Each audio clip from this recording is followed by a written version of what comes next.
تحس به. الصباح مبعث للتفاؤل وولادة للأمل من جديد، لا تحس به إلا إذا شممت نسماته وأبصرت نوره وملأت أجواء روحك بنقائه وهدوئه.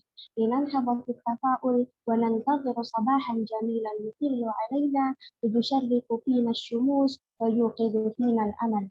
أحييكم بتحية الإسلام، تحية أهل السنة والجماعة، تحيتهم فيها سلام، فسلام الله عليكم ورحمة الله وبركاته. الحمد لله رب العالمين، والصلاة والسلام على أشرف الأنبياء والمرسلين وعلى آله وأصحابه أجمعين ومن تبعهم بإحسان إلى يوم الدين، أما بعد. فعزيزات الطالبات وحبيبات الأخوات، أسعد الله صباحكن بكل خير وأضاء لكن قلوبكن وألبسكم من حلل السعادة والعافية. فيا أهلا وسهلا ومرحبا بكن في هذا اللقاء المبارك إن شاء الله. بكل حب أرحب بكن طالبات معهد دار النساء وللجميع. Bismillahirrahmanirrahim. Hayyakumullah untuk para hadirin yang ana sayangi dan ana hormati. Untuk para talibat Darun Nisa dan kepada semua peserta yang hadir, adamallahu lakum nastihah wal afiyah. Selamat datang pada kajian tematik seputar adab pada pagi hari ini. Ahlan wa sahlan wa marhaban bikunna dalam kajian bersama Fadilatul Ustaz Lutfi Abdul Jabbar hafizahullah ta'ala. Tayyib akhwati fillah, bagaimana kabarnya pada pagi hari ini? Semoga senantiasa sehat selalu ya, dimanapun antum semua berada. Tayyib, sebelum kita mulai kajiannya, sembari menunggu kehadiran Ustadz, mari terlebih dahulu kita buka halaqah kita dengan membaca basmalah. Bismillahirrahmanirrahim. Insya Allah sebelum kita mulai, Ana akan membacakan terlebih dahulu tata tertib dan poin-poin yang harus kita taati pada kajian pagi hari ini. Tayyib, sebentar.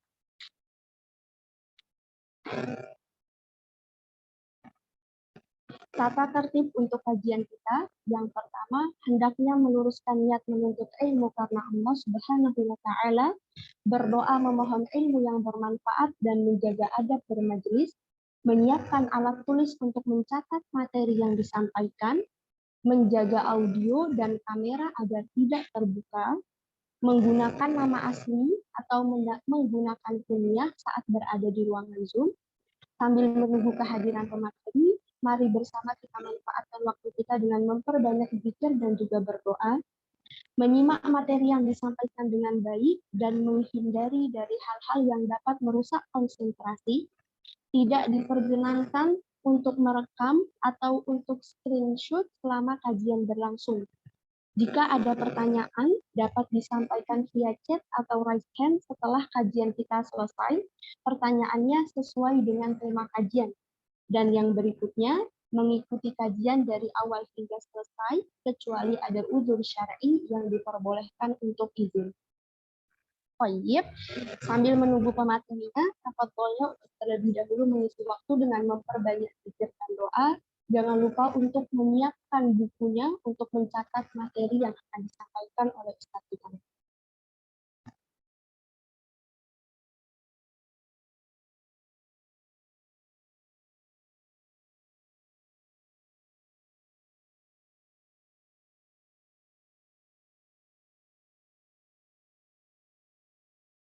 Bismillahirrahmanirrahim. Assalamualaikum warahmatullahi wabarakatuh. Alhamdulillahi wassalatu wassalamu ala asyrafi anbiya'il mursalin ala nabina Muhammadin sallallahu alaihi wa ala alihi wa sahbihi wasallam.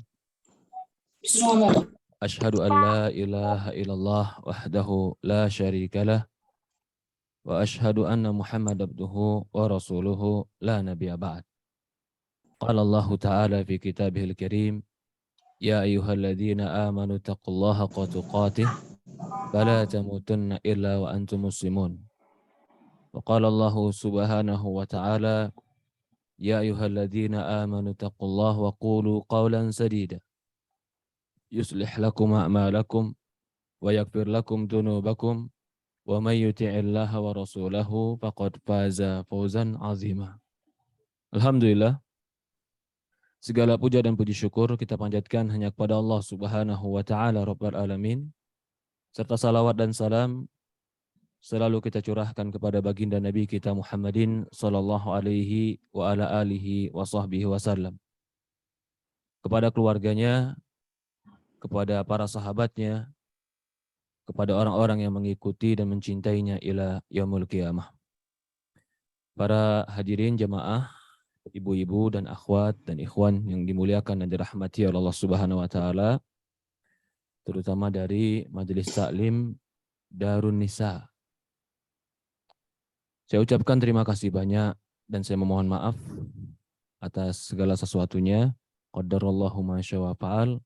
Semoga Allah Subhanahu wa taala mengampuni dan memaafkan kesalahan-kesalahan kita, terutama keterlambatan ini. Qadarallahu ma syaa fa'al.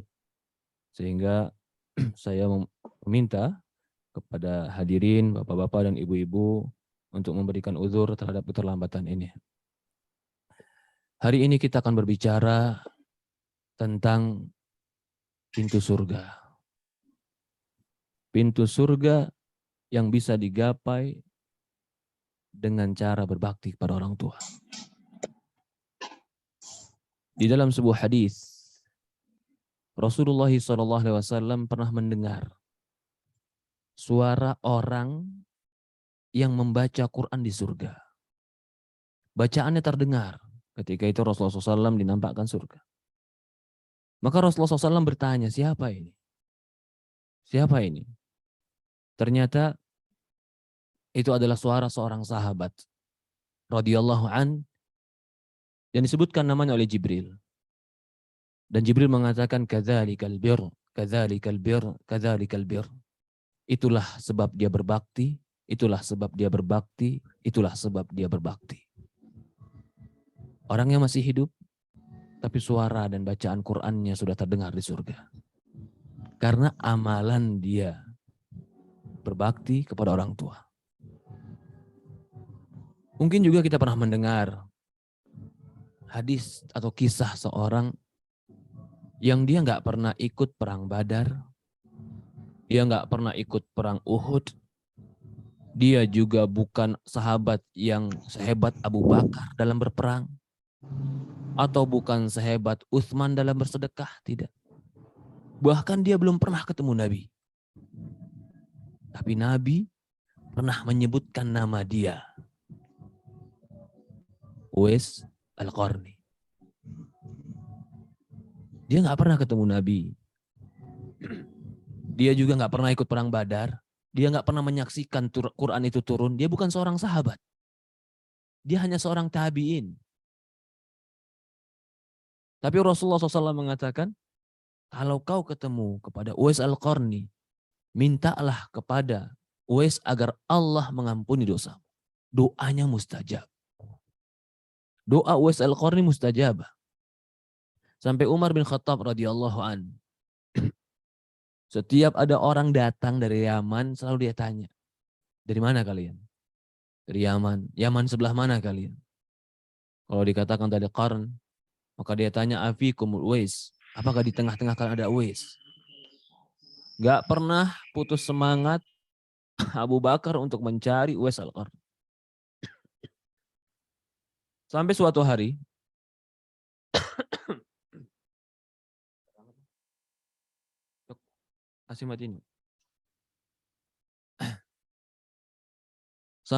suatu hari, Uwais Al-Qarni datang ke Mekah hanya untuk menunaikan ibadah haji. Dia datang ke Mekah untuk menunaikan ibadah haji dengan kesederhanaannya. Pakaian yang lusuh, tubuh yang kurus, berjalan. Sebagian riwayat mengatakan dia ketika itu sambil mengembalakan kambing-kambingnya. Ketika dia berjalan, akhirnya Umar datang kepada dia. Apakah benar engkau Uwais dari Al-Qarn? Dia katakan betul. Dalam sebuah riwayat dikatakan Uwais tidak menyebutkan namanya, dia menyebutkan kunyahnya. Tapi Umar berkata, aku tanya namamu. Dia katakan Uwais. apakah engkau dulu sakit, lepra, kulitmu belang-belang, kemudian Allah sembuhkan kecuali tinggal setitik? Kata dia, benar. Apakah engkau tinggal bersama seorang ibu dan engkau satu-satunya anak yang mengurus ibumu? Dia katakan benar. Maka ketika itu Umar bin Khattab radhiyallahu an langsung minta kepada Uwais Al-Qarni, ya Uwais, doakan kepada Allah agar Allah mengampuni Umar. Uwais kaget. Bagaimana tidak? Umar sahabat Rasulullah, ikut perang bersama Rasulullah, dipuji Rasulullah, khalifah Rasulullah, presiden pengganti Rasulullah, orang yang pernah dikabarkan masuk surga oleh Rasulullah. Orang yang syaitan pun takut kepada Umar bin Khattab radhiyallahu an. Umar malah minta kepada Uwais, ya Uwais, doakan kepada Allah agar Allah ampuni Umar. Uwais, sahabat yang nggak pernah ketemu Nabi, atau seorang yang nggak pernah ketemu Nabi, tidak pernah ikut perang, bukan pesedekah yang banyak, dia juga bukan orang penghafal Quran. Artinya penghafal Quran yang hebat, bukan. Karena di zaman itu ada Sa'id bin Musayyib. Dia seorang ulama yang penghafal Quran dan hadis. Tapi apa amalan Uwais Al-Qarni ketika itu sehingga dia mendapatkan keutamaan ini? Ternyata dia dikarenakan bakti kepada orang tuanya. Bakti kepada orang tua menyebabkan terkabulkannya doa, diangkatnya derajat, dicatat nama di langit walaupun dia belum ada di dunia. Rasulullah pernah mengabarkan tentang nama Uwais. Apakah ketika itu Rasulullah pernah ketemu Uwais? Enggak. Tapi Rasulullah diberikan wahyu oleh Allah tentang orang ini akan ada. Apa yang dilakukan Uwais? Apakah dia banyak haji, banyak sedekah? Cuman satu. Yang dilakukan oleh Uwais, khidmah walidati. Dia cuman mengkhidmah ibunya. Mengkhidmah, melayani apa yang dibutuhkan ibunya. Atau kisah yang ketiga. Kisah yang ketiga adalah kisah 3 orang. Yang 3 orang ini terjebak dalam gua. Ketika mereka masuk dalam gua, mereka berlindung. Mungkin karena hujan atau karena misalnya, mereka berlindung dalam gua. Tiba-tiba gua ini jatuh batu yang besar di depan pintu gua dan menutupi pintu gua itu sampai mereka nggak bisa keluar dari gua itu. Mereka bertiga berusaha menggoyang, mendorong gua batu ini tidak bergerak sedikit. Mulai cemas. Di dalam gua nggak ada makanan, gelap, batu besar yang menutupi. Mereka teriak pun nggak ada yang dengar. Mereka berusaha mendorong batu pun tidak bergerak sedikit pun. Mereka akan mati kelaparan di situ. Atau mungkin mereka akan mati dalam keadaan kehabisan oksigen di situ. Maka salah satu mereka berkata, mari berdoa kepada Allah dan sebutkan amalan-amalan yang pernah kalian lakukan. Yang satu berdoa, ya Allah, dia pernah meninggalkan zina. Hampir melakukan zina, tapi karena ingat kepada Allah dia tinggalkan zina. Ya Allah, kalau memang itu amal soleh buat aku, geserlah batu ini. Bergeser batu. Bergeser batu tapi belum bisa mereka keluar, hanya bergeser sedikit. Datang orang yang kedua. Orang yang kedua datang berdoa. Doanya bahwasannya dia adalah pernah menunaikan amanah. Dititipkan seekor kambing. Lalu orang yang menitipkan itu pergi nggak tahu kemana. Dia pelihara, dia besarkan, dia ternakkan sampai akhirnya kambing ini mempunyai keuntungan dan keturunan 1 lembah lagi kambing. Lalu orang tadi datang. Yang tadi menitipkan seekor kambing datang. Meminta kambingnya. Lalu dia katakan, ini semua yang 1 lembah kambing yang telah kuternakkan dari dia. Maka ketika itu dia tidak meninggalkan sedikit pun kecuali semua ternaknya diambil. Karena amanah, jujur. Dia katakan, ya Allah, kalau memang itu amal soleh buat aku, maka kalau itu memang amal soleh buat aku, maka geserkanlah batu ini. Maka bergeser sedikit batu ini. Tinggal orang yang ketiga. Orang yang ketiga ini, setiap hari dia pulang membawa makanan dan membawa susu dari perahan ternaknya. Setiap dia membawa makanan dan susu, dia tidak memberikan kepada anak-anaknya, kecuali dia berikan dulu ke orang tuanya. Jika orang tua telah kenyang, baru dia berikan anak-anaknya. Suatu hari, dia pulang bersama susu itu. Lalu ketika dia pulang bersama susu itu, ketika dia pulang bersama susu itu, dia dapati orang tuanya telah tertidur.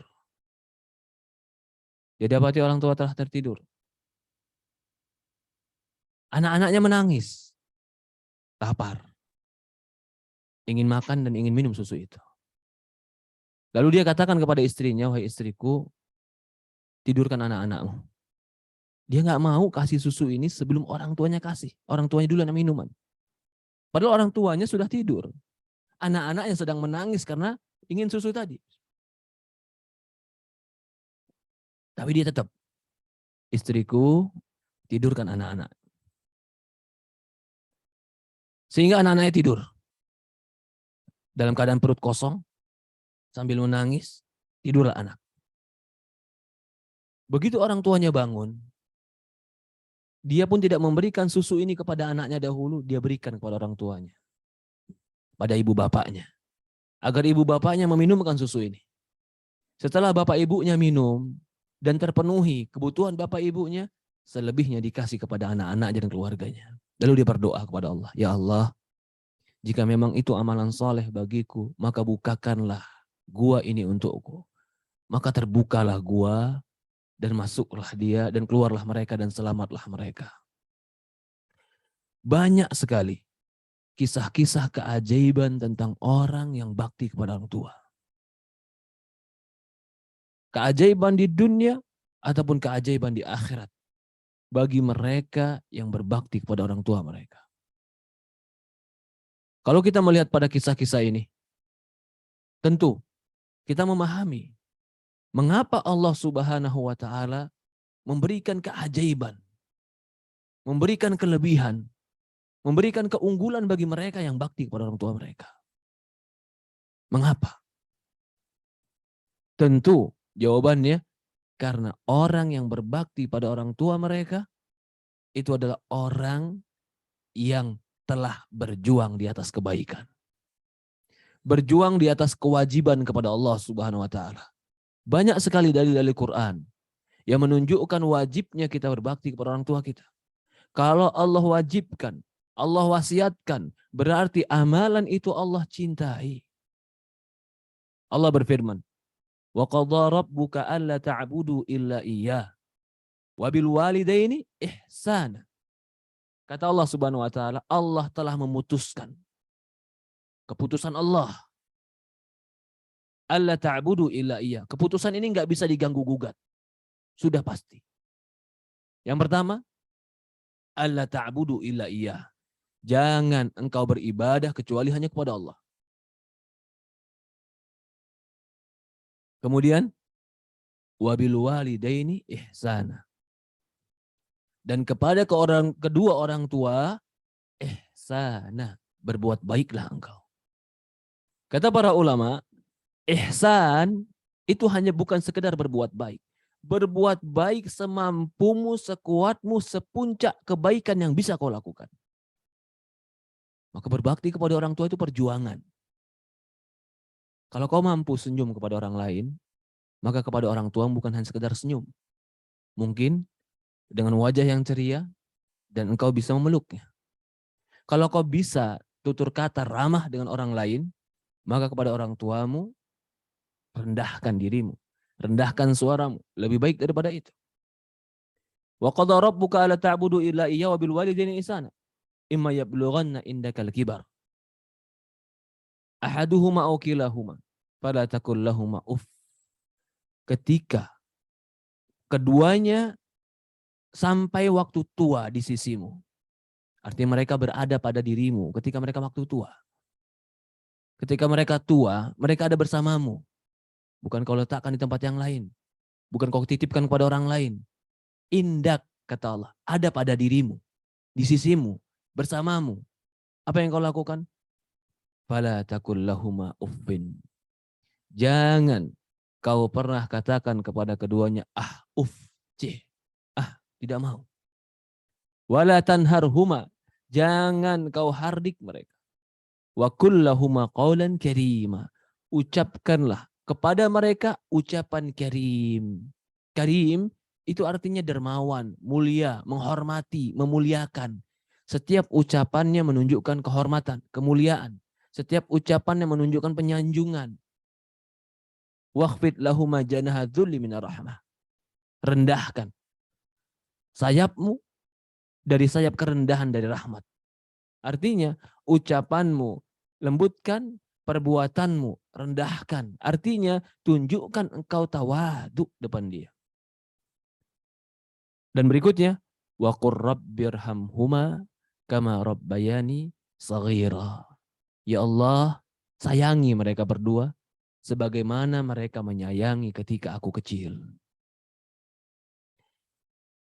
Ayat ini jelas dalam surat Isra ayat 23 dan 24 yang Allah sebutkan bagaimana etika seorang anak kepada kedua orang tuanya. Ketika Allah sandarkan, Allah ta'budu illa iya, jangan kalian beribadah kepada Allah. Itu puncak dari tauhid. Puncak kewajiban yang paling wajib. Itu bertauhid kepada Allah. Setelah itu, wabil walidaini ihsana. Kepada kedua orang tua, berbaktilah engkau. Berbakti di sini berarti berbuat baiklah engkau. Allah kaitkan setelah melakukan kewajiban ibadah kepada Allah, Allah berikan kewajiban yang kedua yaitu berbakti kepada orang tua. Di dalam ayat yang lain, Allah Subhanahu wa taala menyebutkan ketika atau sebelumnya berkata Abdullah bin Abbas radhiyallahu anhuma, 3 ayat itu berkaitan dengan 3 dan tidak diterima salah satunya tanpa yang lain. Yang pertama, atiullah wa atiur rasul. Taatilah Allah dan taati Rasul. Barang siapa yang mentaati Allah dan tidak mentaati Rasul, tidak diterima amalnya. Kemudian wa aqimus sholata wa atuz zakat. Dirikanlah salat dan tunaikan zakat. Barang siapa yang salat dan tidak menunaikan zakat, tidak terima imannya. Yang ketiga, anishkurli. Bersyukurlah kepada Allah wali walidaika dan kedua orang tuamu. Artinya, barang siapa yang bersyukur kepada Allah dan tidak bersyukur kepada kedua orang tuanya, Allah tidak akan menerima amalnya. 3 ini saling keselarasan. Jika salah satu tidak ada, maka tidak akan ada semuanya. Taati Allah dan taati Rasul. Kalau tidak taati Rasul, maka tidak taat kepada Allah. Dirikan sholat dan tunaikan zakat. Kalau dia mendirikan sholat, tidak menunaikan zakat, tidak diterima semuanya. Bersyukur kepada Allah, bersyukur kepada orang tua. Jika dia bersyukur kepada Allah, baik hubungan dia dengan Allah, tapi jelek hubungan dia dengan orang tua, maka tidak diterima semuanya. Karena orang tua, babul jannah. Orang tua adalah pintu surga. Maka dari itu, di Quran, banyak sekali berulang tentang Allah wasiatkan dan haruskan berbakti kepada mereka dan berbuat baik pada mereka. Bahkan Allah memberikan peringatan atas mereka yang durhaka kepada orang tuanya dan berbuat jelek kepada orang tuanya. Allah berfirman pada surat An-Nisa ayat 36. Wa'budullaha wa la tusyriku bi syai'a wa bil walidaini ihsana. Kata Allah Subhanahu wa taala, beribadahlah engkau kepada Allah dan jangan sekutukan Allah dengan apapun. Tauhid. Lalu apa? Wabil walidaini ihsana. Dan terhadap kedua orang tua, berbaktilah engkau. Setelah Allah sebutkan hak Allah yaitu beribadah atau kewajiban kita kepada Allah yaitu beribadah kepada Allah, Allah sebutkan kewajiban kita terhadap sesama makhluk. Yang disebutkan diantaranya adalah yang tertinggi setelah hak kepada Rasul, hak kepada orang tua. Gak ada yang lebih berhak kita tunaikan kebaikan kepada dia sebagaimana kita berbuat baik pada orang tua. Karena semakin orang itu memiliki jasa besar untuk diri kita, semakin pantas kita membalas kebaikannya. Dan ingat, Orang tua adalah orang yang paling banyak berjasa dalam hidup kita. Jika ada orang bilang, Ustadz, orang tua saya tidak mendidik saya, orang tua saya tidak menyekolahkan saya, orang tua saya membiarkan saya. Cukup saya katakan satu, keberadaan engkau di muka bumi itu sebab orang tuamu. Maka segala sesuatu yang bisa kau lakukan, kebaikan yang kau capai di muka bumi ini, itu disebabkan keberadaanmu di sini. Keberadaanmu di sini sebab karena orang tuamu. Maka semua kebaikan yang ada dirimu asalnya karena orang tuamu yang telah yang telah mengadakan, atau ba'dallah, setelah dari Allah, orang tuamu yang telah melahirkanmu. Di dalam Al-Qur'an ayat yang lain Allah berfirman, wa wassaynal insana biwalidayhi husna. Surat Ankabut ayat 8. Allah berfirman, dan kami wasiatkan, wasiat Allah ini kepada siapa? Al-insan, kepada manusia, wabil walidayhi ihsana, kepada kedua orang tua berbuat husna, berbuat baiklah kalian. Husna itu baik, bukan dari sekadar hanya baik, tapi di puncak kebaikan. Baik tutur katanya, baik tingkah lakunya, baik akhlaknya, baik etikanya, baik adabnya, baik dari segala sisinya, husna. Allah Subhanahu wa taala berfirman dalam Quran surat Luqman ayat 14. Wa wasaynal insana biwalidayni hamalatuhu ummuhu wahnan ala wahnin wa fisalu fi amaini anishkurli wa liwalidayka wa ilayyal masir. Masya Allah. Kata Allah Subhanahu wa taala, wa wasaynal insana biwalidayhi, kami wasiatkan manusia terhadap kedua orang tuanya. Hamalathu ummuh, ibunya yang telah hamilkan dia. Menghamilkan dia. Bayangkan. Ibunya menghamilkan dia 9 bulan di perutnya. Dia gendong-gendong di perutnya itu seberat 3 kilo. Kemanapun dia pergi, selalu dibawanya. Apapun yang dia makan, dia bagi untuk anaknya. Apapun yang dia minum, itu kebagian untuk anaknya. Tidurnya resah, bangunnya resah, bahkan mungkin dia wahnan ala wahnin dikatakan. Terus dalam kesulitan, keberatan. Untuk apa? Untuk menjaga janin anak yang ada di perutnya. Setelah itu, begitu anak ini keluar, perjuangan jiwanya, begitu sakitnya, bahkan mungkin dia harus berdarah, dia mungkin harus luka, dia mungkin harus merasakan betapa perihnya. Untuk apa? Untuk keluar anak ini.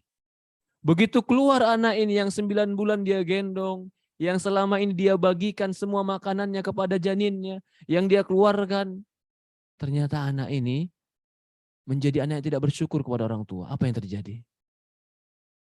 Ternyata anak ini menjadi anak yang kasar kepada orang tua. Bagaimana perasaannya? Ternyata anak ini menjadi anak yang tidak berbakti kepada orang tua. Merendahkan orang tuanya.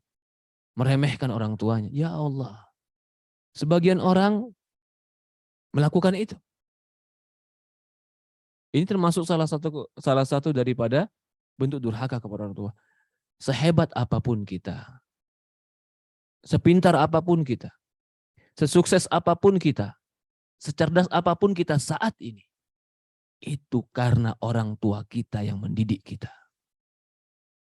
Sekarang mungkin kau menjadi orator yang hebat, atau membeli orang-orang yang bisa memberikan di kantor memberikan presentasi yang hebat, atau menjadi orang yang cerdas, bisa memberikan pengertian atau bisa memberikan pencerahan kepada orang lain, atau engkau memiliki skill yang kuat. Semua itu kau miliki karena orang tuamu. Jangan katakan, enggak Ustadz, saya belajar karena kuliah, saya mengasah diri saya membiasakan diri saya. Tidak. Semua itu dasar dari orang tuamu. Siapa yang mengajari engkau berjalan? Sementara berjalan, bergerak dan berjalan itu dasar dari semua kebaikan sehingga engkau bisa beraktivitas sekarang. Siapa yang mengajarimu mengatakan A, ba, ta, atau A, B, C. Sehingga sekarang kau mampu berbicara dan kau mengembangkan ilmu bicara itu. Dasarnya adalah orang tuamu yang mengajarkan. Siapa yang mengajarkan engkau untuk menganalisa, berpikir, memahami? Siapa? Siapa yang membimbingmu pertama kali untuk mengerti yang panas dan yang dingin? Siapa yang membimbingmu untuk mengetahui bahaya dan tidak? Orang tuamu. Begitu kau sudah mulai bisa bicara, kau mulai bisa berjalan, kau bisa menganalisa, mulailah engkau bisa belajar. Tapi asalnya ilmu dasar bicaramu, ilmu dasar jalanmu, ilmu dasar gerak-gerikmu, ilmu dasarmu semuanya dari orang tuamu. Dari ibu bapakmu.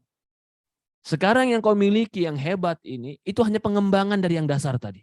Kalau yang dasar tadi kau tidak miliki, kau tidak akan bisa mengembangkannya.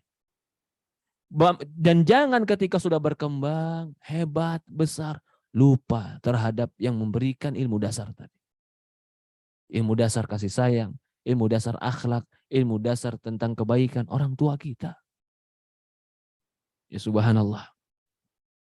Bahkan mereka, bayangkan, jika ada orang yang kita nggak kenal umpamanya.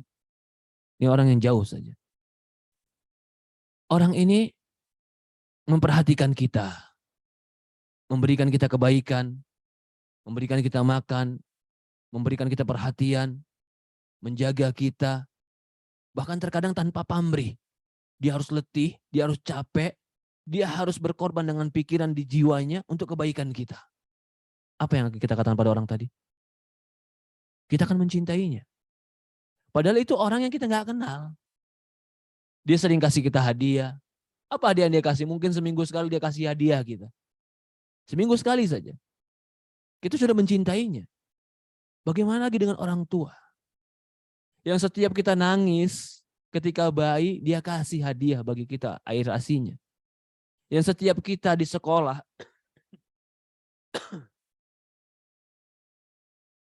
yang setiap kita ketika kecil, kita menginginkan sesuatu yang teman-teman kita memiliki dan kita nggak memiliki, orang tua kita resah. Resah supaya kita bisa memiliki seperti apa yang dimiliki teman-temannya. Mungkin dia sampai, sebagian mereka berhutang. Mungkin sampai sebagian mereka harus kerja letih. Mungkin sebagian mereka harus banting tulang. Bahkan sebagian mereka harus hanya untuk menyenangkan anaknya ini, dia harus merendahkan dirinya. Mungkin dia malu dengan pekerjaannya, tapi itu nggak dipikirkan lagi sama dia. Yang penting dia bisa bawa pulang uang, dia bisa kasih ke anaknya, dia bisa melihat anaknya sama seperti orang lain. Mungkin dia dicela orang lain karena pekerjaannya. Mungkin dia diremehkan orang lain karena usahanya. Tapi dia nggak peduli. Apa yang menguatkan dia? Apa yang mendorong dia? Untuk diri dia? Bukan. Kalau hanya untuk sekedar diri dia cukup. Tapi yang dia inginkan anak-anak yang dia cintai ini bisa seperti anak orang lain. Bisa bahagia, bisa senang. Perjuangan ini apakah boleh dibalas dengan kekufuran? Siapa yang paling pantas kita bersyukur dengan dia? Kalau seandainya ketika kita baru keluar dari perut ibu kita, dibiarkan, tidak dikasih ASI, nangis dibiarkan, nggak diperdulikan. Apa yang kita mampu? Mampukah kita cari makan ketika itu? Mampukah kita cari minum ketika itu? Tapi ketika kita nangis, ibu kita lebih resah. Ketika kita sakit, bapak ibu kita lebih resah. Pantaskah kecintaan yang tulus ini dibalas dengan pembangkangan dan kesombongan? Dengan keangkuhan, dengan kalimat kasar? Tidak pantas. Kalau seandainya ada orang yang berbuat baik seminggu sekali saja kepada dirimu dan engkau balas dengan keangkuhan, itu sudah dikatakan kejelekan. Bagaimana lagi dengan orang yang setiap detik hidupnya, yang setiap tenaganya, yang setiap keringatnya, yang setiap kebaikan yang dia miliki selalu dibagi untuk dirimu. Bahkan bisa jadi dirimu diutamakan olehnya dibanding dirinya sendiri. Lalu kau lupakan kebaikan, kau bantah dia, kau rendahkan dia, kau hinakan dia, kau tinggalkan dia. Ya subhanallah. Allah berfirman, kata Allah Subhanahu wa taala, anishkurli wali walidaik. Bersyukurlah kepadaku dan bersyukurlah kepada kedua orang tuamu. Kalau kau tidak bersyukur kepada orang tuamu, maka engkau tidak termasuk bersyukur kepada Allah. Jangan kau katakan aku tidak dididik orang tuaku, Ustaz. Orang tuaku nggak mendidik agama. Orang tuaku tidak memberikan aku kehidupan, aku dididik oleh orang lain, orang tua aku menelantarkan aku? Jawabannya tidak. Berbakti kepada orang tua itu bukan balas budi. Berbakti kepada orang tua itu kewajiban dari Allah. Seandainya orang tuamu pernah meninggalkanmu, begitu kau lahir kau dibiarkan begitu saja, tetap ada kebaikan dirinya, yaitu dia telah menjadikan sebab engkau lahir di bumi. Maka Allah tetap memerintahkan engkau berbakti kepada dia. Karena berbakti bukan untuk sekedar membalas budi, tapi berbakti adalah kewajiban dari Allah Subhanahu wa taala kepada orang tua. Karena mereka orang yang paling berjasa dalam hidup kita. Gak ada orang yang selebih mereka dalam berjasa dalam hidup kita. Tidak suami kita, tidak istri kita, tidak pasangan kita. Suami kita berjasa kepada diri kita ketika kita sudah dewasa. Ketika kita sudah bisa makan, ketika kita sudah bisa mengkhidmah, melayani dia, baru dia berjasa kepada kita. Istri kita pun seperti itu. Istri kita berjasa kepada kita setelah kita berhasil, punya kerjaan, punya uang, sudah menikah, kita kasih dia uang. Istri itu menikmati suami ketika suami sudah menjadi atau akan menjadi buah yang tinggal disantap.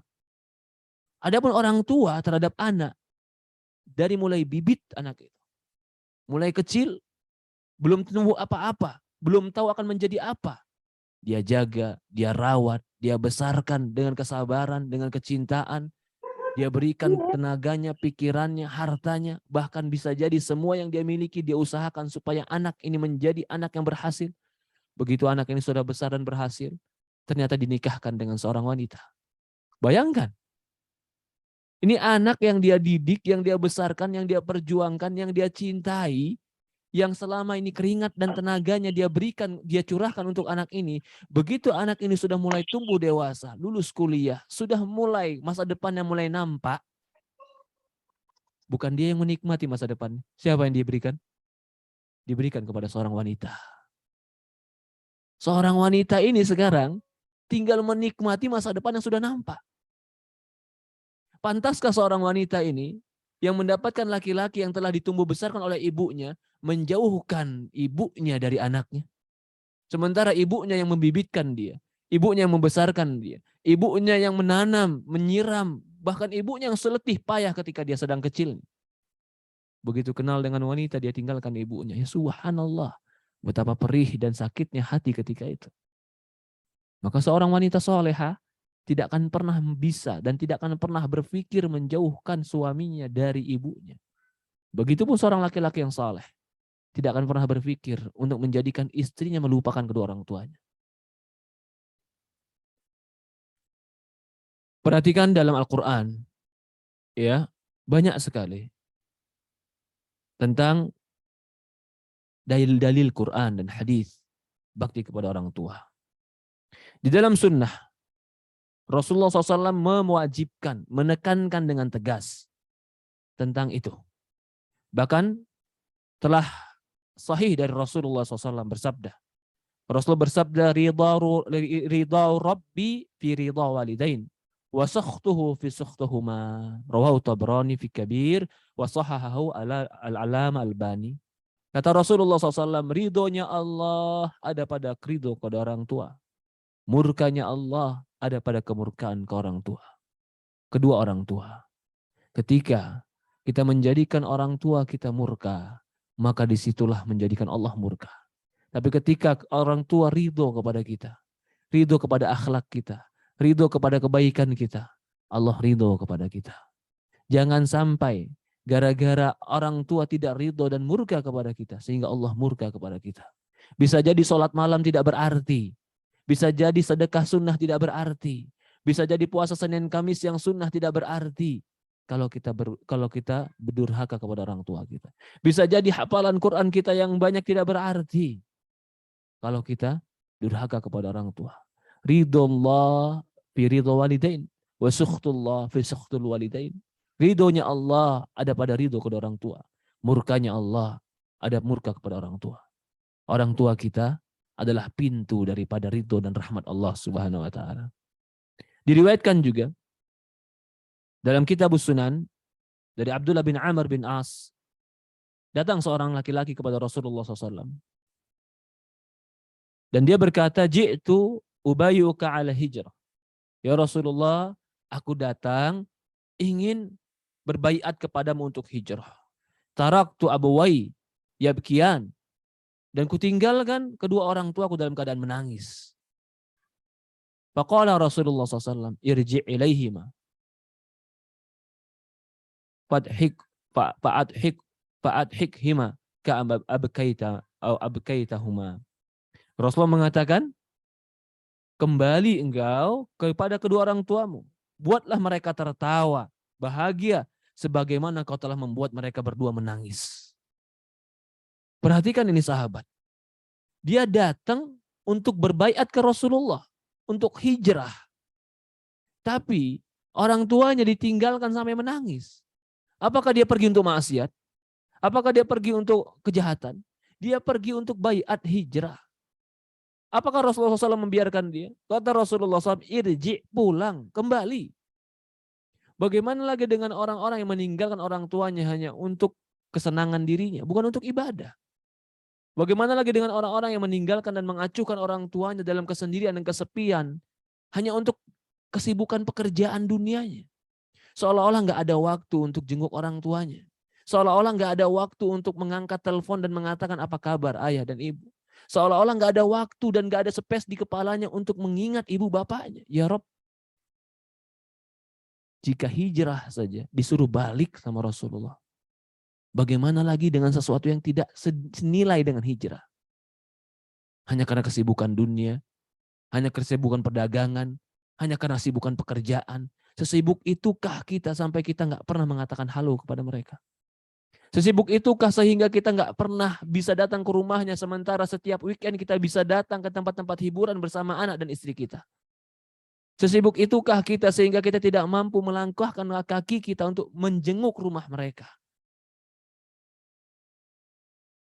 Mereka tidak menginginkan yang lain ketika kita datang. Yang mereka inginkan, kau adalah anaknya.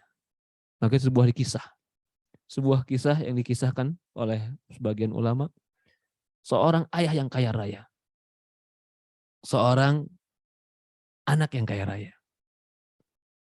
Si ayah ini kaya raya dan anak kaya raya yang sibuk dengan hartanya.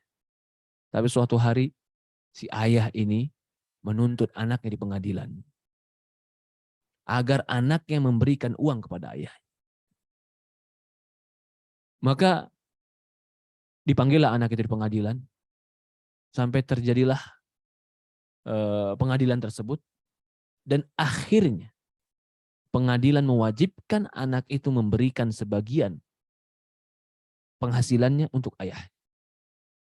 Lalu ayah mengatakan, aku tidak mau jika penghasilan itu diberikan secara transfer. Aku mau kau berikan kepadaku dan ke rumah.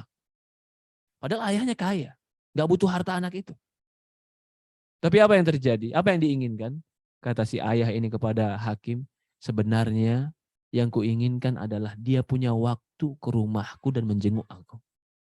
Dengan uang dia bawa ke rumah ayahnya untuk menjenguknya. Bukan uangnya dia inginkan, tapi jengukannya. Nah ini sahabat hijrah. Rasulullah katakan irji, kembali. Bagaimana lagi dengan orang-orang yang tidak pernah, atau orang-orang yang meninggalkan kedua orang tuanya dalam kesepian, bukan karena hijrah, tapi karena dunia. Apalagi karena maksiat. Ya Rob, sebesar apapun engkau, setua apapun engkau, sedewasa apapun engkau, engkau tetap berstatus anak di depan kedua orang tuamu. Engkau tetap berstatus orang yang dia cintai sebagai anak yang pernah dia gendong di depan matanya. Ketahuilah, anak tetap akan terus menjadi anak di mata orang tua. Tidak akan pernah anak menjadi dewasa di mata orang tua dan menjadi besar. Dia tetap akan bertanya tentang kesehatanmu. Dia akan bertanya dan khawatir tentang dirimu. Karena kau tetap dianggap anak oleh dia. Ya Rob. Perhatikan lagi. Di dalam hadis, ya, dalam riwayat Ahmad, dan juga ini riwayat Ibnu Majah, dari Muawiyah bin Jahimah atau bin Jahmah As-Sulami, dia pernah minta izin ke Rasulullah SAW untuk berjihad fisabilillah, berperang. Maka kata Rasulullah SAW, Dan Rasulullah memerintahkan dia aryarji, ya burra ummah. Pulang, jangan jihad, gak usah perang, bakti pada orang tuamu. Falamma karrar alaih. Dia ulang-ulang lagi. Ya Rasulullah, aku pengen jihad. Aku pengen perang.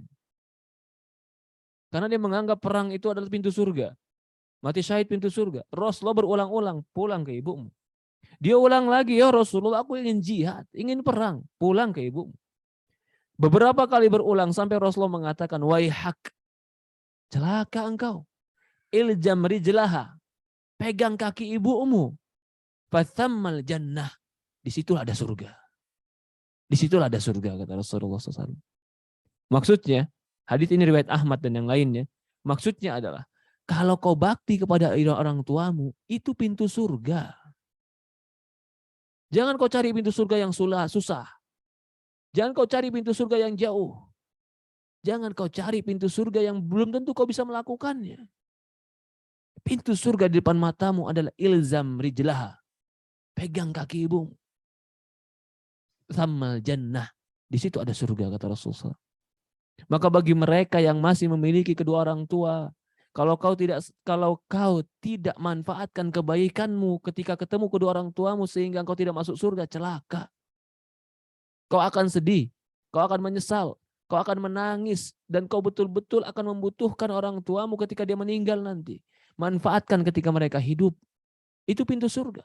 Bahkan Rasulullah SAW suatu hari turun dari mimbar dan mengatakan, wailu, amin, amin ya amin. Semoga Allah kabulkan. Istajib, kabulkan ya Allah, kabulkan ya Allah. Maka para sahabat berkata, ya Rasulullah, engkau mengatakan amin kenapa? Kata Rasulullah SAW, Jibril berdoa. Dan aku diperintahkan untuk mengucapkan amin, maka aku aminkan. Di antara salah satu doa Jibril kepada dia, atau yang didengar Rasulullah SAW, kata Jibril, wail, rogi ma'amf, rogi ma'amf, rogi ma'amf, rogim, celaka, tersungkurlah mereka. Siapa? Man adroka walidayh. Orang yang bertemu kedua orang tuanya. Au ahaduhuma, atau salah satunya, falam yudkhil jannah, tapi dia nggak masuk surga. Celaka orang seperti ini. Pintu surga yang paling dekat ada. Pintu surga yang paling mudah ada. Lalu dia nggak masuk surga padahal pintu itu sudah dekat dengan dia. Bukankah ini orang celaka? Rogi ma'amf itu adalah orang yang tersungkur dan celaka. Yang berdoa Jibril yang mengaminkan Rasulullah. Berarti orang-orang yang masih memiliki kedua orang tua, itulah pintu surgamu. Jangan kau pernah berhitung tentang uang untuk memberikan dia, karena dia tidak pernah berhitung memberikan kamu. Jangan kau pernah berhitung untuk berbakti kepada dia dan mencintainya, karena dia tidak pernah berhitung memberikan air ASI kepada dirimu. Jangan kau pernah mengatakan, dan jangan pernah kau merasakan bahwasannya aku telah membuat baik pada orang tua aku. Tidak. Tidak akan pernah kau bisa membalas kebaikan mereka. Ketika kau berbakti, berbuat baik pada mereka, kau menghitung-hitung kebaikanmu. Mereka ketika berbuat baik kepada kita, tidak pernah menghitung dan tidak pernah menghitung kebaikan kepada kita. Bahkan mereka melupakannya. Kejujuran, keikhlasan mereka dalam kebaikan kepada kita tidak senilai dengan kebaikan yang pernah kita lakukan untuk mereka. Mungkin kita berbuat baik, tapi berbuat baik kita hanya sekedar yang penuh dengan perhitungan. Tapi mereka berbuat baik kepada kita, tidak pernah menghitungnya.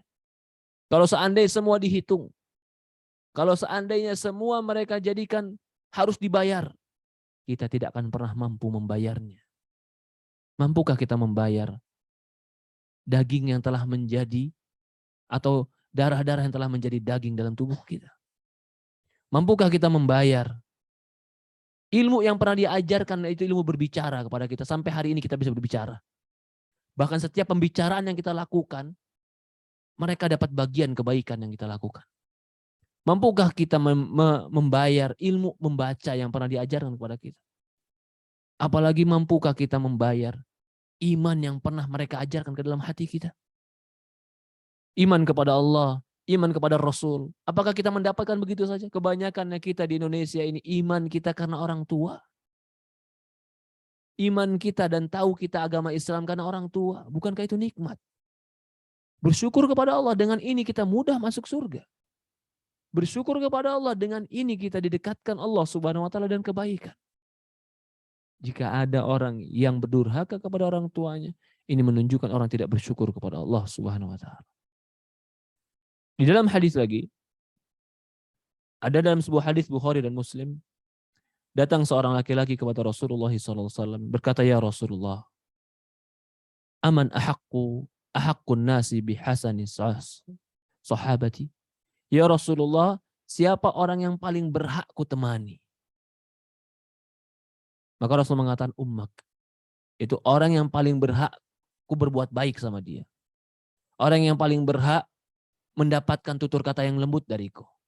Orang yang paling berhak mendapatkan senyuman dariku. Orang yang paling berhak mendapatkan nikmat kalau aku punya harta. Karena sebagian orang, begitu dia punya harta, dia dapat nikmat, dapat gaji, dia nggak lupa traktir teman-temannya. Tapi dia lupa kasih ke orang tuanya. Dia kalau sudah mendapatkan kebahagiaan, dia nggak lupa untuk bagi kepada orang-orang dekatnya. Tapi dia lupa kepada orang tuanya. Padahal orang yang paling berhak merasakan pertama kali nikmat yang kau bagikan kepada orang lain adalah orang tuamu. Orang yang paling berhak yang mendapatkan servis baikmu adalah orang tuamu. Sebagian orang mungkin karena kerjaan, dia harus melayani tamu, menservis tamu, konsumennya dengan ramah, wajah yang berseri, dengan kebaikan dan kelembutan dan penuh kesabaran. Padahal orang yang pertama kali yang harus merasakan itu adalah orang tuanya. Berapa konsumenmu memberikan kebaikan kepada dirimu sehingga kau mampu bersabar dan mampu berbuat baik, tersenyum lebar dengan ramah kepada konsumen? Berapa dia berikan kepadamu? Berapa keuntungan yang kau dapatkan dari dia? 1 juta, 10 juta, 100 juta? Kalau seandainya katakanlah 100 juta. Karena uang 100 juta itu, kau berbuat baik, kau tersenyum, kau sabar, kau lembut. Apakah itu salah? Tidak salah. Boleh. Tapi orang tuamu lebih banyak menanamkan kebaikan ini daripada uang 100 juta tadi. Maka dia yang lebih berhak untuk mendapatkan senyuman, mendapatkan kesabaran, mendapatkan kelembutan, mendapatkan servis yang bagus. Mereka lebih berhak. Maka Rasulullah mengatakan di sini ummak, ketika ditanya ya Rasulullah, siapa orang yang paling berhakku berbuat baik pada dia? Ummak, ibumu. Kemudian siapa ya Rasulullah? Ibumu. Kemudian siapa ya Rasulullah? Ibumu. Kemudian siapa ya Rasulullah? Ayahmu. Ibu di kandungan menjaga kita. Ibu ketika kita lahir memberikan ASI kepada kita. Ibu ketika kita besar dia orang yang paling khawatir tentang diri kita. Maka ibu itu adalah pintu surga bagi seorang mukmin. Jangan biarkan syaitan masuk ke dalam hati dan pikiran kita. Membenarkan dan mengatakan ini ibu memang orangnya tidak benar. Ini ibu saya memang tidak pantas. Karena ibu saya termasuk orang bodoh. Ibu saya tidak bisa mendidik, Ustaz. Ibu saya, jangan. Jangan kau biarkan setan membisikkan itu. Tidak ada kalimat-kalimat itu. Segala bentuk keberhasilan yang kau dapatkan hari ini, itu dikarenakan kebaikan orang tuamu. Sebagian orang ketika dia sudah berhasil, dia menjadi orang sukses, dia melihat orang tuanya, seolah-olah orang tuanya lebih bodoh dari dia. Nggak bisa apa-apa. Atau orang tuanya tidak bisa mendidik. Padahal orang tuanya sudah terbukti pendidikannya, jadilah dia orang yang sukses. Sementara dia yang menganggap orang tuanya tidak bisa mendidik, belum ada bukti bahwasan dia bisa mendidik. Tapi dia bisa mengkoreksi orang tuanya. Dia bisa menyalahkan orang tuanya. Ya Rob, orang tua telah terbukti mendidikmu menjadi engkau sukses. Engkau, mana buktinya bahwasannya engkau lebih pintar mendidik? Belum ada buktinya. Maka tidak boleh seorang itu dia meremehkan pada orang tua. Maka Allah mengatakan waqfid lahuma janaha dzulli minar rahmah. Rendahkan kepada mereka berdua sayap kerendahan hatimu dari kasih sayang. Di dalam hadis yang lain, ya, kata Syekh di sini, hadis ini mengharuskan bahwasannya ibu itu memiliki 3 permisalan daripada ayah dalam kebaikan. Karena betapa sulitnya ibu ketika hamil, ketika menyusui, ketika melahirkan. Maka dari itu ibu bersendirian mendapatkan 3 perkara ini. Kemudian ayah, karena ayah mendidik, ayah membantu mendidik.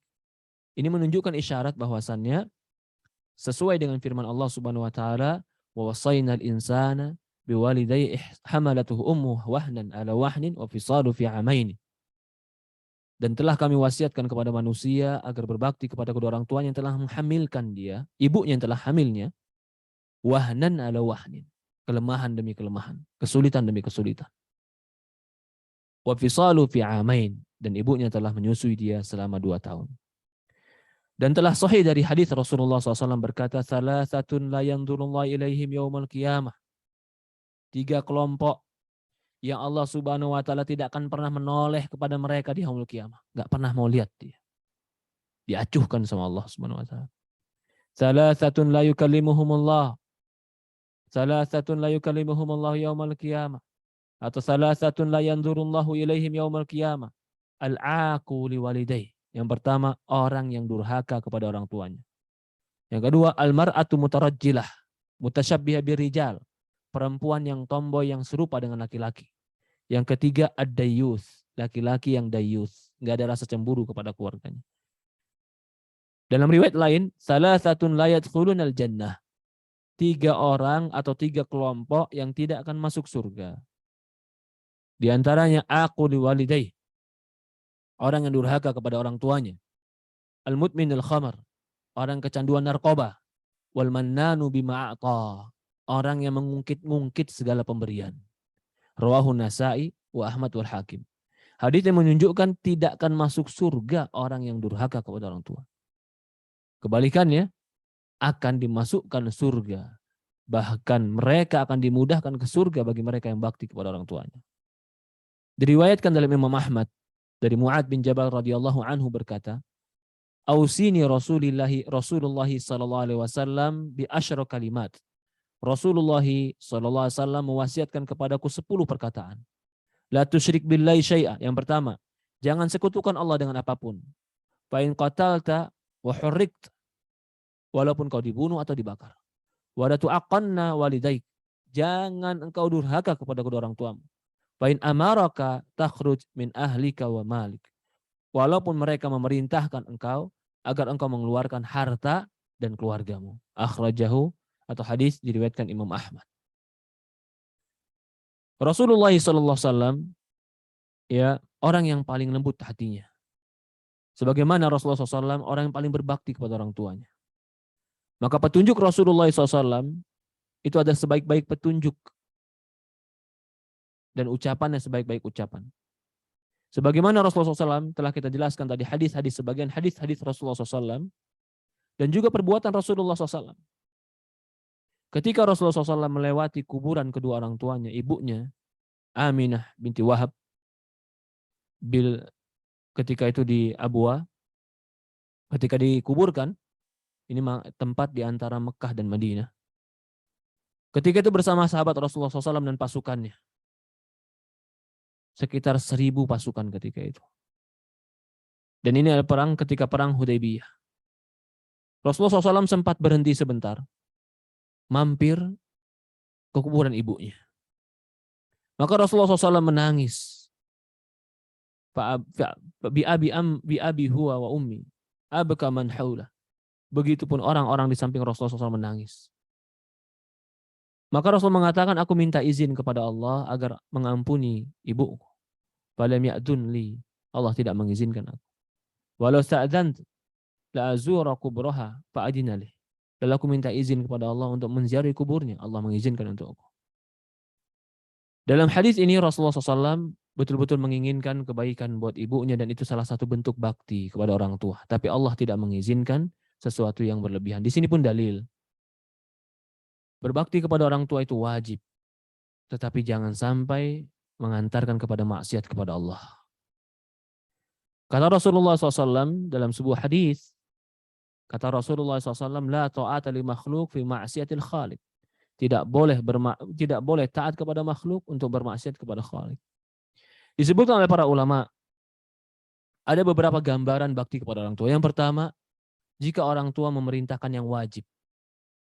maka wajib dikarenakan perintah Allah dan wajib karena orang tua. Kalau orang tua memerintahkan yang haram atau yang musyrik, maka wajib mentaati Allah dan tidak mentaati orang tua. Tetap berbuat baik dengan tutur kata yang baik pada mereka. Kalau orang tua memerintahkan perkara yang mustahab atau yang boleh, maka wajib bagi kita untuk melakukannya, walaupun perkara itu mustahab.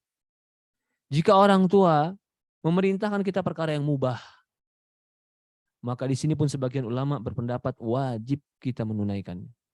Adapun jika orang tua memerintahkan perkara yang makruh, yang mudarat buat kita, maka sebagian ulama mengatakan di situ tidak sewajib kita melakukan perintah dia ketika melakukan kebaikan. Bagaimana dahulu? Ya, kisah-kisah para sahabat dalam bakti kepada orang tuanya. Atau sebelumnya para nabi. Bagaimana para nabi terhadap kedua orang tuanya? Ibrahim alaihissalam kepada kedua orang tuanya. Apa yang dikatakan Ibrahim? Qala li abihi ya abati lima ta'bud ma la yasma' wa la yubsir wa la yughni anka syai'a. Ibrahim, bentuk baktinya Ibrahim kepada orang tuanya ketika itu orang tuanya diajak kepada agama Islam, agamanya Ibrahim. Ibrahim berkata kepada ayahnya, ya abati lima ta'bud ma la yasma'. Wahai bapakku, kenapa engkau beribadah kepada yang tidak mendengar dan tidak melihat? Wa la yughni anka syai'an, dan enggak bisa memenuhi sedikit pun keinginanmu. Ini bentuk bakti Ibrahim pada orang tuanya, mengajak kepada kebenaran dan tauhid. Juga ketika dikatakan dia berdoa, salamun alaika fastaghfiru laka rabbi innahu kana bi hafiya. Ini ketika ketika mengajak beribadah kepada Allah dan meninggalkan syirik, orang tuanya berpaling. Maka Ibrahim alaihissalam, ya, dia berkata, ketika orang tua berpaling, bukannya Ibrahim malah marah, dia cuma mengatakan salamun alaik. Semoga keselamatan untuk kalian. Begitu juga ketika Allah memuji Nabi Yahya bin Zakaria alaihissalam. Nabi Yahya ketika Allah puji di Quran dalam surat Maryam, apa salah satu sifat Nabi Yahya? Birran biwalidayh lam yakun jabbaran asiyah. Dia bakti kepada orang tuanya dan dia bukan termasuk orang yang jabbar dan pelaku maksiat. Bagaimana dengan Nabi Nuh? Nabi Nuh berbakti kepada orang tuanya dengan memohon ampun kepada Allah. Rabbi firli wali walidayya waliman dakhala baitiya mu'mina walil mu'minin. Ya Allah, ampuni aku, kedua orang tuaku, dan orang-orang yang masuk ke rumahku dari orang-orang beriman, laki-laki dan perempuan. Wala tazid zalimina illa tabara. Dan jangan kau tambahkan bagi orang-orang kezaliman kecuali kerusakan. Dulu Abu Hurairah radhiyallahu an, jika dia ingin keluar dari rumahnya, dia berdiri di depan pintu. Dan dia berkata di depan pintu, depan ibunya, Assalamu alayka ya ummah wa rahmatullahi wa barakatuh. Dia selalu mengatakan depan pintu sambil dia menghadap ke ibunya, Assalamualaikum ya ummah wa rahmatullahi wa barakatuh. Rahmat Allah dan barakah Allah untukmu. Maka ibunya menjawab, Waalaikumsalam ya waladi. Salam untukmu hai anakku. Wa rahmatullahi wa barakatuh. Rahmat dan barakah Allah untukmu. Wa yaqulu rahimakallahu kama ya rahimakallah, semoga Allah merahmatimu sebagaimana engkau mendidik aku ketika kecil. Maka ibunya menjawab, rahimakallah kama barartani kabiran. Semoga Allah merahmatimu sebagaimana engkau telah berbakti kepadaku ketika engkau besar. Dalam riwayat lain, riwayatnya Abdullah bin Mas'ud radhiyallahu an, ya, bahwasannya ibunya telah meminta kepada dia di suatu malam air kepada Abdullah bin Mas'ud. Maka Abdullah bin Mas'ud datang untuk mencari air di padang pasir di negeri Arab. Mencari air itu sulit. Ketika dia masuk bawa air, dia dapati ibu sedang tidur. Maka dia tetap memegang air itu di kepalanya sampai ibunya terbangun di waktu subuh. Dia sengaja tidak menurunkannya, khawatir bising dan jatuh, ribut sehingga ibunya terbangun di malam hari. Begitu juga kisah tentang Ibnul Hasan At-Tamimi rahimahullah ta'ala. yang ketika itu dia yang sangat ingin membunuh Aqrab. Falam yudrika hatta dakhalat fi hijr fi manzil. Dia ingin membunuh seekor kalajengking dan dia nggak mendapatkannya sampai dia masuk ke dalam rumahnya. Fadkhala yadahu fi khalfaha wa sadda hijr fa asabi'ah. Maka dia masukkan tangannya dan dia tutup lubangnya dengan jari jemarinya. Lalu dia disengat oleh kalajengking. Faqila lahu lima fa'alta dzalik. Ditanya kepada dia, "Kenapa kau lakukan itu?" Khiftu an takhruj fataji ila ummi fatali. Aku takut kalau kalajengking ini keluar, dia akan mengganggu ibuku yang di rumah dan dia akan mematok ibuku. Ya subhanallah. Ya. Begitu juga Ibnu Aun Al-Muzani. Bahkan termasuk imam diantaranya adalah Imam Abu Hanifah. Bagaimana baktinya Imam Abu Hanifah kepada ibunya. Suatu hari dikisahkan. Ini Imam Abu Hanifah. Imam yang semua orang mendengar hadis-hadisnya. Dia punya kedudukan yang baik depan orang lain. Dihormati. Suatu hari Imam Abu Hanifah sedang duduk mengajarkan hadis. Mengajarkan hadis. Dan dia ketika sedang membacakan hadis, tiba-tiba ibunya datang dan memanggilnya. Ya Abu Hanifah. Ibunya memanggil dia dan meminta kepada dia untuk mengerjakan sebagian pekerjaan-pekerjaan rumah yang dia butuhkan. Ketika itu sedang majelis hadis. Imam Abu Hanifah sedang membacakan hadis. Imam Abu Hanifah meletakkan bukunya, turun dari kursinya, dia pergi ke rumahnya membantu ibunya. Sampai selesai pekerjaan ibunya, dia kembali lagi untuk mengajarkan hadisnya. Imam. Di depan teman-temannya. Nggak ada dia marah. Tidak ada dia congkak. Aku imam, aku dilihat orang, aku dihormati orang. Tidak. Mungkin itulah sebab keberkahan ilmu dari Imam Abu Hanifah. Imam Syafi'i, seorang yatim yang nggak punya ayah. Yang hanya hidup dengan seorang ibu. Bakti dia kepada ibunya. Sampai suatu hari dia kumpulkan semua buku-buku kertas-kertas pelepah kurma yang dia kumpulkan dalam hadis, yang dia kumpulkan di kamar. Sampai kamarnya penuh, pada rumahnya kecil. Penuh dengan pelepah-pelepah kurma dan hadis. Sampai ibunya mengatakan, ya Syafi'i, ya Muhammad bin Idris Asy-Syafi'i, ini kayu-kayu ini mau kemana? Keluarkan kayu-kayu ini. Keluarkan kayu-kayu ini, jangan kau biarkan di rumah. Akhirnya Imam Syafi'i menghafal semua hadis-hadis tadi yang ada di kayu, yang kayunya dia berikan kepada ibunya untuk menjadi kayu bakar. Bisa jadi karena baktinya Imam Syafi'i kepada ibunya, Allah muliakan dia. Bisa jadi karena baktinya Imam Abu Hanifah kepada ibunya, Allah muliakan dia. Bisa jadi karena baktinya Uwais Al-Qarni kepada ibunya, Allah muliakan dia. Maka orang-orang yang berbakti kepada orang tua, itu adalah termasuk salah satu amalan saleh. Para hadirin, ibu-ibu, bapak-bapak yang dimuliakan dari rahmat Allah Subhanahu wa taala, dari sini pula kita pahami, kita jika menjadi seorang istri atau kita menjadi seorang suami, jangan pernah halangi pasangan kita berbakti kepada orang tuanya. Itu termasuk bentuk kedurhakaan. Bahkan itu kita khawatir sebab datangnya murka Allah kepada kita. Jangan pernah halangi pasangan kita berbuat baik kepada orang tuanya. Cuman karena sekedar ekonomi yang dikhawatirkan. Cuman karena sekedar iri atau hasad. Na'udzubillah. Bagaimana bisa seorang wanita iri dengan suaminya yang berbakti pada ibunya? Di mana akal wanita yang seperti ini? Ya, di mana akalnya? Kenapa kau bisa iri, cemburu dengan ibu mertuamu? Sementara ibu mertuamu itu memberikan anaknya kepada dirimu. Dia berikan anaknya kepada dirimu. Yang selama ini dia jaga, yang dia besarkan, yang dia didik. Begitu berhasil dia berikan kepada dirimu. Ketika sudah diberikan kepada dirimu, lalu kau cemburu kepada ibunya. Harusnya kau berterima kasih kepada ibunya. Kau berbakti kepada ibunya. Terima kasih ibu yang telah memberikan laki-laki baik ini kepadaku. Terima kasih ibu yang telah mendidik anak laki-laki ini menjadi suami yang baik buat diriku. Terima kasih ibu yang telah menjadikan anak laki-laki ini menyayangiku. Harusnya berterima kasih. Bukan malah durhaka kepada orang tua. Di sini sebutkan sedikit ya. Ada beberapa bentuk dari gambaran-gambaran durhaka kepada orang tua. Di antaranya seorang anak yang sombong. Seolah-olah malu kepada orang tuanya. Dia sudah S3, orang tuanya cuma tamatan SMA. Dia merasa pintar dan dia malu kepada orang tuanya yang rendah. Padahal dia bisa S3 itu karena dorongan orang tuanya.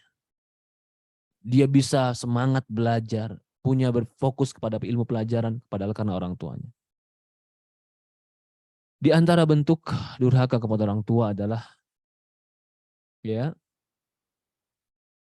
dia meninggalkan kedua orang tuanya tanpa diperhatikan keadaannya. Nggak perhatikan makannya. Oh kan mereka punya rumah sendiri Ustaz.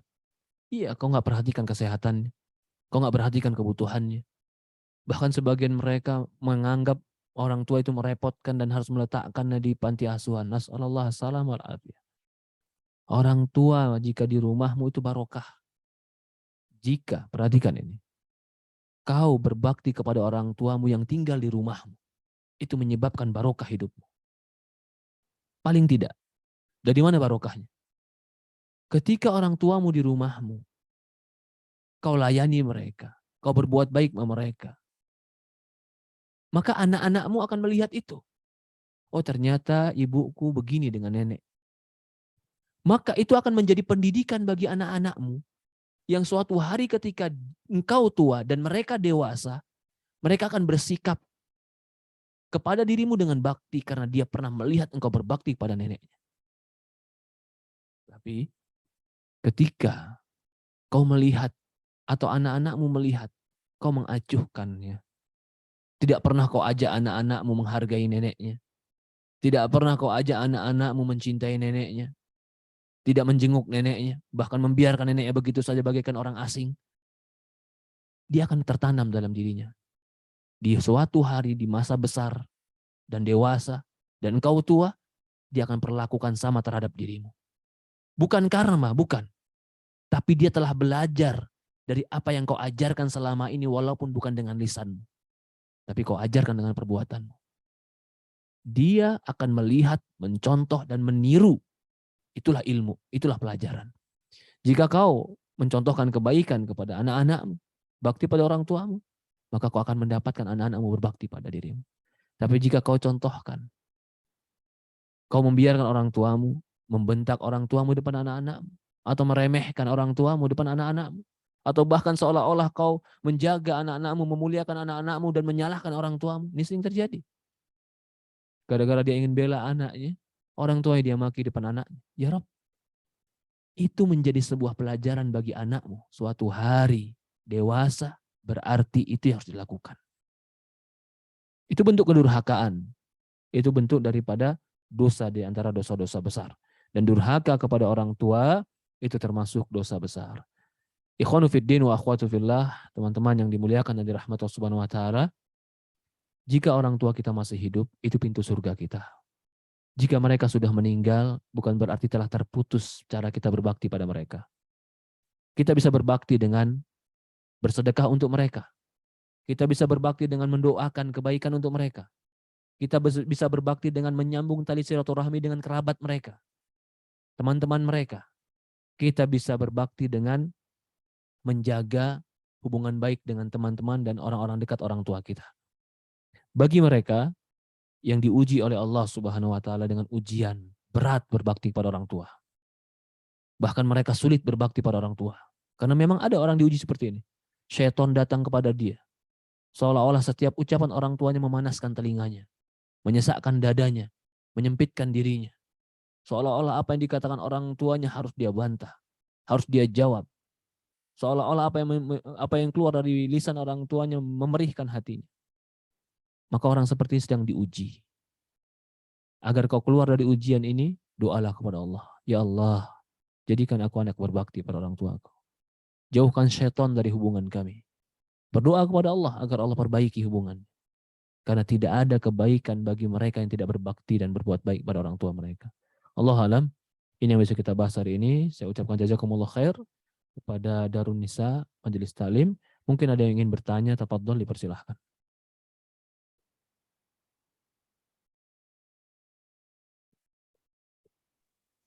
Tayyib, alhamdulillah. Khotifillah, kita telah selesai mendengarkan ta'lim materi yang disampaikan oleh Al-Ustadz, dan insya Allah kita buka sesi pertanyaan. Kepada antum sekalian yang ingin bertanya seputar tema kajian kita pada pagi hari ini, silahkan untuk bertanya melalui kolom chat, ataupun silahkan untuk mengangkat tangannya melalui fitur raise hand. Waktu dan tempat kami persilahkan. Baik, di sini sudah ada beberapa pertanyaan yang masuk melalui chat. Ustadz, bismillahirrahmanirrahim. Assalamualaikum warahmatullahi wabarakatuh. Ahsanallahu ilaikum ya Ustadz. Semoga Ustadz, tim Darul Nisa dan seluruh kaum muslimin selalu dalam lindungan dan rahmat Allah Subhanahu wa taala. Ustadz, mohon izin bertanya. Bagaimana jika orang tua tidak mengizinkan anaknya untuk berikhtiar mencari pasangan hidup? Bentar Ustadz, melalui ta'aruf online maupun dikenalkan oleh teman mengaji, karena orang tua khawatir jika hanya sebatas mengenal calon lewat CV, bertanya melalui orang-orang terdekatnya dan teman-temannya, keterangan yang disampaikan kurang valid karena mungkin saja orang yang menyampaikannya tidak enak atau belum paham bahwasanya kekurangan calon harus disampaikan, sehingga orang tua hanya meridhoi untuk mencari calon secara langsung saja, berkenalan langsung dan mengetahui kehidupan calon dengan sendirinya tanpa melalui perantara-perantara. Namun, anak tersebut memahami bahwa cara pacaran adalah cara yang tidak diperbolehkan, sedangkan anak tersebut sudah membutuhkan untuk menikah dan sebelumnya telah berta'aruf, namun qadarullah tidak dilanjutkan karena orang tuanya masih keberatan dengan cara ta'aruf demikian.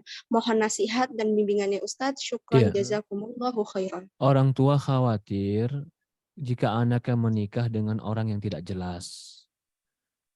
Ya, sekali lagi media ta'aruf bukan berarti terlarang. Juga media ta'aruf bukan berarti semua yang tertulis itu benar di dalam CV. Mungkin orang tua memiliki kekhawatiran seperti ini, wajar ya. Memiliki kekhawatiran. Tetapi tentu jika orang tua memiliki kekhawatiran seperti ini harus ada solusi. Mungkin solusinya adalah mencari kerabat yang dikenal orang tua, yang sesuai kriteria anak, yang baik agamanya, yang baik akhlaknya. Tentu orang tua pasti akan mencarikan anak-anak yang atau pasangan yang baik untuk anaknya. Maka Allah alam di sini menurut saya dia tetap patuh kepada orang tuanya dan tetap meminta solusi kepada orang tuanya. Ya ayah, aku butuh nikah. Ya ayah, aku sudah mau nikah. Kalau memang tidak bisa, tidak dikasih izin dengan orang ta'aruf, media ta'aruf, ayah sediakan untuk aku. Seperti itu. Ya. Yang sediakan yang bagaimana? Sebutkan yang kamu inginkan. Saya ingin baik agamanya, saya ingin orang yang berpegang teguh dengan agama, biar ayah yang mencarinya. Nah, kalau memang ternyata nanti ada juga orang yang mengenalkan, ya boleh. Ayahnya mungkin punya hak untuk memperdalam informasi tentang orang yang berkenal dengan anaknya ini. Adapun harus pacaran dulu, itu nggak ada jaminan. Nggak ada jaminan orang yang pacaran 5 tahun nikahnya abadi. Bisa jadi pacaran 5 tahun nikahnya 2 tahun. Juga nggak jaminan orang yang baru kenal 3 bulan, berarti pernikahan akan pendek. Bisa jadi baru kenal 3 bulan, bahkan mereka saling mencintai karena Allah jadikan pernikahan mereka terus menerus. Jadi pacaran tetap tidak boleh, patuh kepada orang tua itu harus. Jika memang orang tua tidak menginginkan cara itu, maka minta solusi kepada orang tua supaya mendapatkan solusi yang terbaik dan bisa menikah secepatnya. Karena anak sudah membutuhkan. Dan katakan itu kepada orang tua. Allah alam. Baik, syukran jazakumullahu khairan ya Ustadz. Kemudian kita ambil pertanyaan dari raise hand. Silahkan kepada Ummu Fauzan untuk bertanya dengan membuka mic-nya. Assalamualaikum warahmatullahi wabarakatuh. Waalaikumsalam warahmatullahi wabarakatuh. Izin bertanya Ustadz. Nah, Ustadz, bagaimana kan bapak anak kan lagi sakit, orang tua yang laki-laki ya Ustadz. Ya. Nah, batas orang tua itu kan sudah tidak berdaya gitu Ustadz. Sedangkan nah kami ini seorang perempuan kan, anak bikinnya gini, boleh tidak kita maksudnya itu membersihkan aurat bapak gitu. Sedangkan kan kalau anak pikirnya kalau meninggal itu kan laki-laki sama laki-laki, kalau perempuan sama perempuan gitu ya Ustadz ya. Itu mohon penjelasannya Ustadz. Ya, Sedangkan terima Bapak, kasih. Ya, nah Bapak sekarang sudah tidak berdaya pokoknya Ustadz gitu. iya. Saya paham Jadi, pertanyaannya. Bapak nah sudah Ustadz, tidak bisa menjaga dirinya sendiri, bahkan nah, mungkin Bapak tidak berdaya, dan Ibu nah, hanya satu-satu yang bisa menjaganya atau membersihkannya. ada ada anak laki-laki tapi jauh juga Ustadz gitu. Jadi kita bergiliran Ustadz gitu maksudnya tuh. Oke. Nah Tidak Ustadz, mengapa, Ibu. Tidak jejak mengapa jika Ibu membersihkan kemaluan orang tua. oh begitu. Tapi alangkah baiknya jika Ibu bersarung tangan. Nah, Atau mungkin membersihkannya di balik sarung. Ya, bagaimana membersihkan di balik sarung, Ustadz? Tetap ditutupkan sarung di atasnya, lalu Ibu bersihkan. Mungkin dibersihkan dengan tisu basah atau dibersihkan dengan disiram, itu bisa. Ya, jadi meminimalisirnya tadi dengan sarung tangan, meminimalisirnya mungkin bisa ditutup. Tapi kalau ditutup tadi nggak bersih, Ustadz, ya boleh ketika sudah memastikan kebersihannya dibuka. nah, Begitu sudah bersih langsung ditutup lagi. Tidak masalah seperti itu, insya Allah. nah, jazakumullah khair Ustadz atas jawabannya, barakallahu fiik. Allah barik fiik. Baik, kita lanjut ke pertanyaan selanjutnya. Bismillah Ustadz, izin bertanya, saya mendapat warisan berupa rumah dari orang tua saya. Ya. Tapi suami saya tidak ingin jika ibu kandung saya tinggal bersama kami di rumah tersebut. Sedangkan suami saya inginnya membawa ibu mertua saya untuk tinggal. Saya mengerti jika mematuhi suami ketika sudah menikah lebih utama dari memenuhi orang tua. Tetapi di sisi lain saya sebagai anak merasa tidak adil jika menolak ibu kandung saya untuk tinggal di rumah tersebut. Apakah lebih baik saya tidak perlu tinggal di rumah tersebut supaya hati saya merasa lebih lapang, wahai Ustadz? Ini jadi masalah. Suami melarang masuk ke dalam rumah seseorang yang tidak diinginkan suami. Memang betul suami punya hak untuk melarang itu. Tetapi ini masalahnya adalah rumah si istri.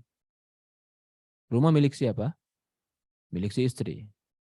Maka di situ sebenarnya kalau suami tetap berkeras dia ingin membawa ibunya dia dan tidak boleh memasukkan ibunya istri, maka tidak di rumah itu. Di rumahnya suami. Itu adalah rumahnya istri. Ya, di rumah suami yang milik suami atau suami mengontrakkan, disitulah suami boleh memberikan peraturan itu. Adapun di rumah istri, bukan berarti istri boleh membantah suami ketika di rumah istri, tidak. Karena ini ada hak ibu di situ. Hak ibu istri punya hak di situ. Kalau suami melarang haknya, sementara itu bukan punya suami, bukan milik suami, itu punya istri. Maka di situ saya rasa kurang tepat, ya.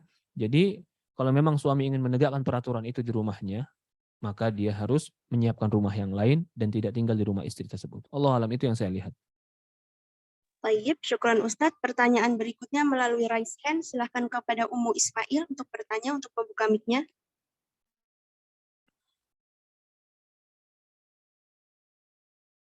Ummu Ismail. Baik, kepada Ibu Rinbi Lolita, silahkan pertanyaannya.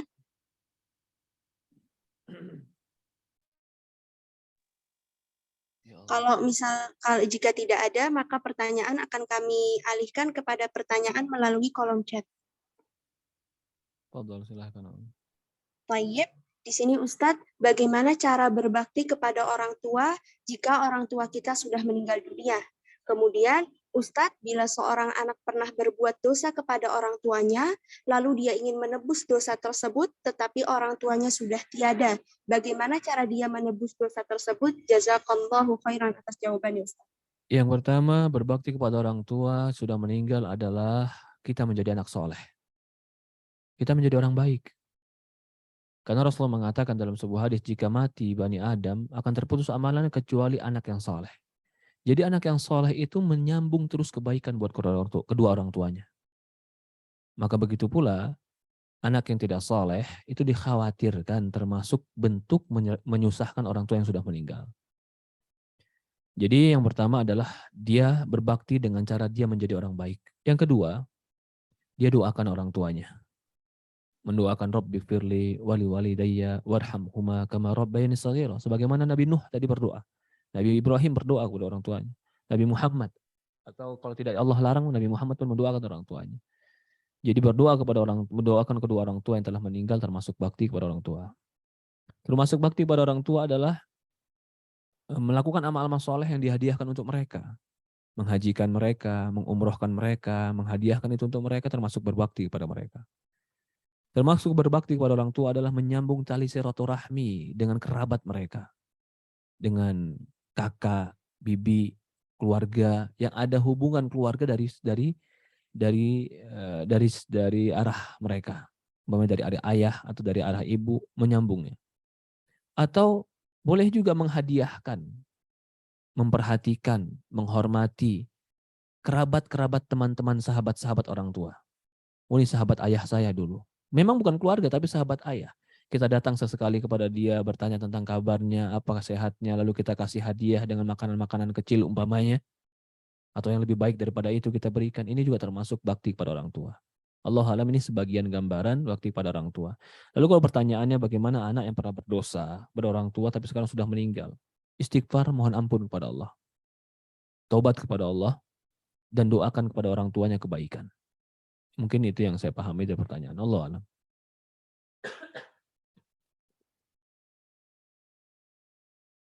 Bismillah, Assalamualaikum warahmatullahi wabarakatuh, Ustaz. Waalaikumsalam warahmatullahi wabarakatuh. Assalamualaikum, Ustaz. Anak termasuk anak yang diuji dalam berbakti kepada kedua orang tua. Qadarullah memang Anda masih lajang juga, Ustaz. Jadi memang tinggal di rumah bersama kedua orang tua Anda dan kedua saudara Anda tidak di rumah gitu, Ustaz. Diujinya itu karena qadarullah dua-duanya itu dulu pekerja PNS gitu dan sekarang sudah pensiun. Yang dulu itu sering banyak meninggalkan Ana, terus kedua saudara Ana juga gitu. Nah, diujinya itu Ana sekarang jadi begitu, Ustaz, karena dulu jadi seperti seperti dulu yang dilakukan kedua orang tua Ana, begitu juga dilakukan oleh Ana gitu, seperti lebih asik dengan dunia Ana sendiri, tapi Ana sadar bahwa itu tidak baik gitu, Ustaz, dan Ana berusaha untuk bagaimana caranya supaya Ana bisa hadir gitu. Karena yang Ana tadi simak juga bahwa orang tua itu tidak membutuhkan uang, tapi membutuhkan kehadiran kita gitu, Ustaz. Dan Ana berharap gitu kepada Allah semoga sebelum Ana menikah juga Ana bisa gitu setidaknya ya menyenangkan hati kedua orang tua Ana. Mohon nasihatnya Ustadz. Barakallah. Masya Allah. Jazakallah khair, jazakillah khair. Setiap orang punya ujian. Karena ujian itulah bentuk daripada pembenaran terhadap ilmu. Bentuk pembenaran terhadap iman itu adalah ujian. Banyak orang bisa mengatakan tentang benar atau banyak orang bisa mengatakan tentang sesuatu. Tapi belum tentu dia bisa membuktikan sesuatu itu kecuali dengan perbuatan. Banyak orang bisa mengatakan iya, tapi ketika mempraktekkan dia sulit. Maka dari itu, inilah mungkin bukti di antara bukti-bukti keilmuan yang kita pahami. Buktikan dengan berbakti pada orang tua kita. Apa yang harus dilakukan? Pertama kali adalah perlu dilakukan berdoa kepada Allah. Ini yang paling penting. Disebutkan oleh Syekh di beberapa bukunya. Jika kita diuji dengan masalah ini, doa kepada Allah. Ya Allah, lapangkan dadaku, cintakan hatiku, mudahkan diriku, tolong aku untuk bisa berbakti pada orang tuaku. Ini banyak-banyak berdoa seperti ini. Lalu yang kedua, boleh engkau minta ridho pada dia. Sesekali ayah, ibu, saya mau pergi, atau saya mau melakukan kegiatan saya, ibu ridhonya saya di rumah berapa jam, ibu ridhonya ketemu saya tuh dalam seminggu berapa kali, ibu ridhonya, ayah ridhonya itu bagaimana. Boleh minta ridho mereka. Karena kita juga mungkin punya kesibukan begitu. Tapi jangan sampai kita betul-betul meninggalkan mereka. Paling tidak WhatsApp, paling tidak telepon, paling tidak mengatakan apa kabar, itu tetap harus ada. Ya, mengabarkan kepada mereka. Membuat senang hati seorang mukmin itu adalah kebaikan. Rasulullah mengatakan dalam sebuah hadis, engkau memasukkan kebahagiaan kepada hati seorang mukmin itu kebaikan. Bagaimana lagi kalau kau masukkan kebahagiaan kepada kedua orang tuamu? Orang mukmin yang di luar sana, yang biasa, yang gak ada hubungan kebaikan kerabat denganmu, jika kau masukkan kebahagiaan ke hati mereka, itu sudah kebaikan. Bagaimana lagi kalau kau masukkan kebahagiaan kepada kedua orang tuamu? Bisa jadi ini sebab pintu surga dan sebab Allah istiqomahkan kita dalam kebaikan. Karena yang kita harapkan dari itu adalah rahmat Allah. Yang kita harapkan adalah barokah Allah. Irhamu man fil ardi yarhamukum man fis sama. Rahmati dan sayangi orang yang ada di muka bumi, Allah akan merahmatimu. Jika kita merahmati, menyayangi kedua orang tua kita, bisa jadi itu sebab Allah menyayangi kita. Kalau Allah menyayangi kita, bisa jadi dosa yang besar Allah ampuni. Bisa jadi kelalaian yang banyak Allah lupakan. Karena Allah merahmati kita. Maka bisa jadi dengan berbakti kepada orang tua, sebab datang rahmat dan barokah Allah Subhanahu wa taala. Jangan kita katakan, Ustadz saya melakukan ini dan itu untuk kebaikan Ustadz. Jihad saja bisa ditinggalkan untuk kedua orang tua. Kebaikan apa lagi? Kalau jihad itu bisa ditinggalkan kedua orang tua. Hijrah saja boleh kembali ketika dalam hadis tadi kita baca. Irji' kembali kalau orang tua mau menangis. Itu dalam keadaan-keadaan tertentu tentunya. Jihad juga dalam keadaan-keadaan tertentu. Tentu jihadnya bukan jihad fardu ain, jihad fardu kifayah. Apalagi masalah-masalah yang bukan fardu ain. Boleh kita meninggalkannya untuk mencari ridho kedua orang tua kita. Ridullah fi ridho walidain, sukhtullah fi sukhtul walidain. Ridhonya Allah ada pada keriduan orang tua, murkanya Allah ada pada kemurkaan orang tua. Allah alam. Baik, syukran Ustadz atas jawabannya. Berikutnya ada pertanyaan melalui kolom chat. Izin bertanya Ustadz, bagaimana sikap saya menghadapi ibu mertua yang selalu menyalahkan saya dan selalu membela anaknya yaitu suami saya tanpa mau bertabayun terlebih dahulu. Kasusnya karena selama ini saya yang menafkahi keluarga. Namun di sisi lain suami saya mampu dan keluarganya pun acuh dengan keadaan ini sehingga saya merasa sudah lelah. Ibu mertua saya sepertinya kasihan melihat anak laki-lakinya bersusah payah untuk keluarga. Beliau lebih rela saya yang bekerja keras padahal saya sudah nyaman dengan posisi saya sebagai ibu rumah tangga. Jadi bagaimana ya Ustadz? Mohon nasihatnya. Iya, ini sebenarnya cerita yang panjang. Dia menceritakan perasaannya. Kenapa saya katakan dia menceritakan perasaannya? Bukan saya mengatakan itu salah atau benar. Karena terkadang orang menceritakan perasaan berbeda dengan kenyataan. Ya, perempuan banyak menceritakan perasaan yang dia rasakan. Tapi tentu dia harus yang paling pertama kali, apa yang harus dia lakukan? Dia yang pertama kali harus dia lakukan adalah dia bercerita kepada suaminya apa yang dia rasakan dengan cara yang baik. Itu yang harus, karena komunikasi itu paling penting. Komunikasi paling penting. Saya sekarang merasakan ini. Betulkah perasaan saya ini? Jangan mengatakan, iya memang betul. Belum tentu itu bisa saja perasaan dirimu. Kenyataannya enggak seperti itu. Mungkin kau perasa, sehingga kau menganggap itu. Ibunya lebih memilih anaknya. Bisa jadi itu perasaan. Tapi menurut saya benar Ustadz. Menurut kamu benar. Tapi alangkah indahnya kalau kau bicara pada suamimu. Aku merasa kayak begini loh. Aku merasa nggak nyaman seperti ini. Benar nggak? Bagaimana menurut kamu? Bagaimana pandangan kamu? Pernikahan itu yang dibutuhkan adalah salah satunya komunikasi. Tinggalkan ego, tinggalkan emosi, komunikasi untuk mencari solusi. Itu dia. Sekarang kan ditanya ini pada saya, apa solusinya Ustaz? Bagaimana sikap saya? Sikap kamu adalah bermusyawarah dengan suamimu terhadap apa yang sedang kau alami dalam rumah tanggamu. Dan kita berharap juga suaminya adalah orang-orang yang hikmah, orang yang berakal, orang yang bisa mengambil keputusan yang baik. Yang bisa mengerti perasaan hati istrinya. Sehingga jadilah rumah tangga yang baik. Ya, sementara itu yang saya pahami, karena saya tidak bisa berbicara banyak. Saya khawatir saya memberikan sesuatu yang, atau memberikan masukan yang ternyata sesuatu ini masih bisa diperbaiki dan masih bisa diperbincangkan. Perbincangkan, musyawarahkan, pegang tangan suamimu, bila perlu kecup keningnya, mengatakan apa yang ingin kau rasakan, katakan pada dia. Jangan dalam keadaan emosi, dalam keadaan marah, dalam keadaan egois. Percuma. Kalau bicara seperti itu bukan cari solusi, cari berantem. Kita bukan mau cari berantem, kita mau cari solusi. Kita mau cari kebaikan. Allahu a'lam. Mungkin itu yang dipahami. Toyib, syukran atas jawabannya Ustadz. Sekarang kita beralih ke raise hand kepada Ukhti Rindi Lolita. Waktu dan tempat kami persilahkan. Assalamualaikum warahmatullahi wabarakatuh, Ustadz. Waalaikumsalam warahmatullahi wabarakatuh. Umu, silahkan. Ya, Ustadz, Ana mau bertanya. Kajian ini qadarullah benar-benar menggetarkan hati saya. Barakallah.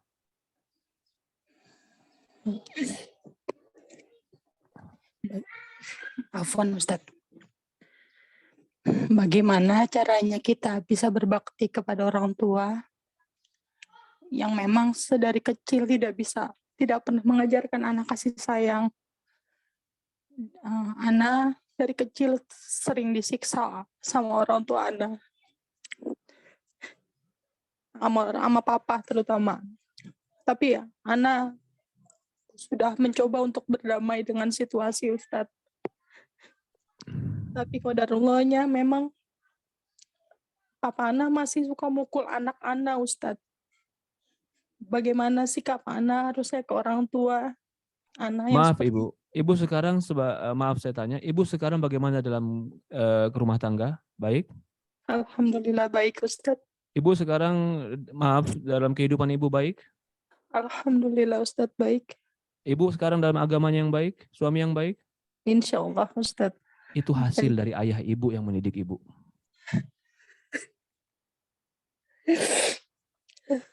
Itu hasil. Dia kasar Ustadz. Mungkin dia ingin kebaikan ini buat Ibu. Tapi cara dia Ustadz, iya itu cara dia. Dia memandang seperti itu. Tapi sekarang dia begitu dengan anak saya Ustadz. Karena dia menganggap itulah cara dia mendidik. Bukan ingin menyiksa. Tapi dia ingin kebaikan. Lah di sini bukan kita juga membenarkan secara mutlak dan menyalahkan secara mutlak. Tapi kita harus melihat dasar dia melakukan itu bukan menyiksa. Dasar dia melakukan adalah dia ingin kebaikan. Tapi mungkin karena faktor pemahaman, emosional, lingkungan, sehingga dia menganggap itulah cara mendidik. Perlukah kita menyalahkan dia sementara itu yang ilmu itu yang ada pada diri dia? Perlukah kita menghakimi dia sementara dia cuma punya bekal itu dalam hidup dia? Dia anggap itu benar. Maka kita harus melihat bahwasannya itu adalah dari sisi yang kita melihat sisi dia. Jangan kita melihat dari sisi kita. Itu salah Ustadz. Enggak, saya katakan tidak salah. Walaupun tidak benar secara mutlak. Apa buktinya? Sekarang ibu menjadi orang baik. Mendapat suami yang baik. Agama ibu baik. Anak-anak ibu baik. Apalagi yang kurang? Berarti apa yang dia inginkan selama ini dengan pendidikan itu ada bekasnya. Enggak Ustadz, saya jadi baik karena saya cari agama sendiri. Tidak. Tidak akan ada itu. Mungkin kita bisa kokoh dengan megang agama ini. Karena selama ini orang tua kita mengajarkan kekokohan dalam jiwa kita.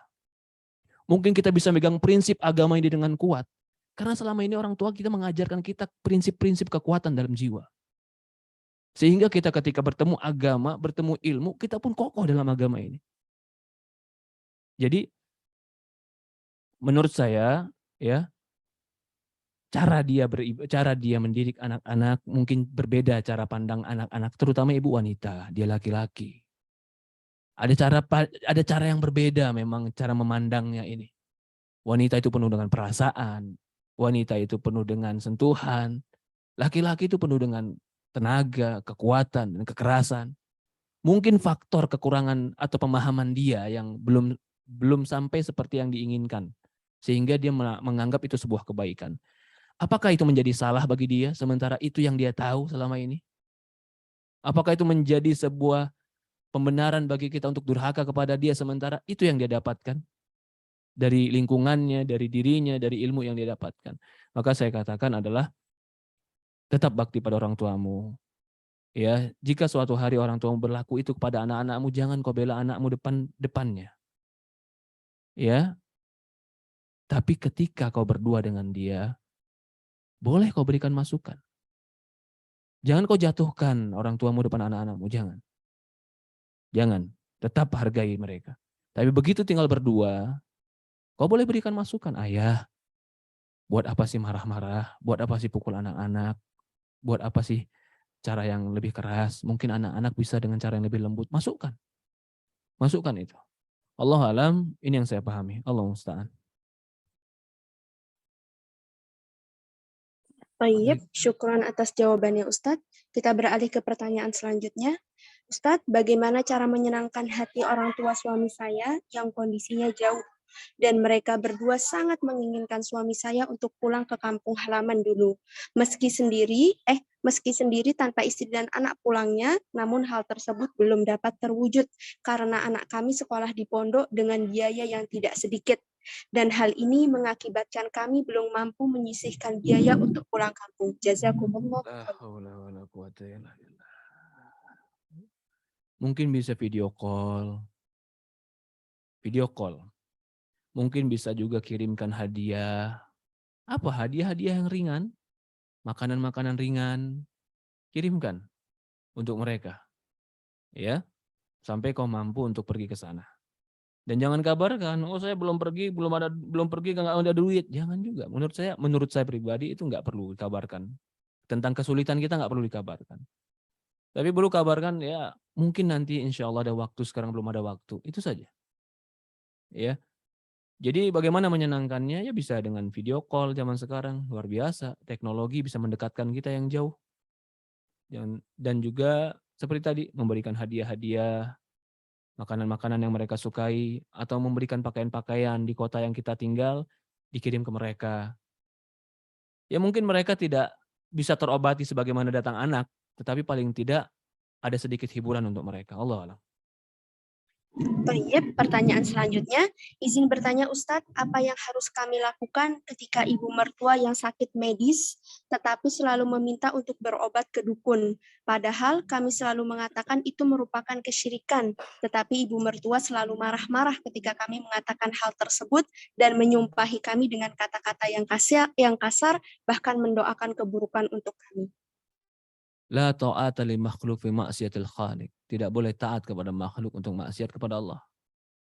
Di dalam surat Luqman Allah menggambarkan, kalau orang tuamu memerintahkan kejelekan, fala tuti'huma. Jangan taati keduanya. Wa kullahuma, tapi tetaplah berucap baik kepada mereka. Di dalam surat Luqman disebutkan itu.